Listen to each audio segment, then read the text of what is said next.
கோவை மாவட்டம் பொள்ளாச்சி உடுமலை திருப்பதி ரேணுகாதேவி புற்றுக்கோவிலில் யுகாதி பண்டிகையை முன்னிட்டு தினசரி புற்று வழிபாடு வெகு விமரிசையாக நடைபெற்று வருகிறது.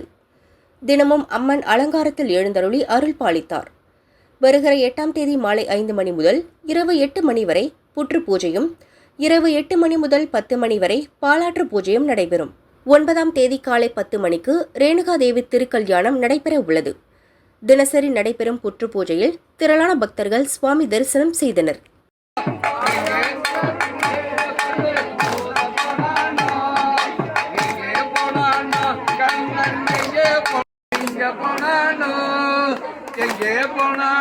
கண்ணன் எங்கே போனானோ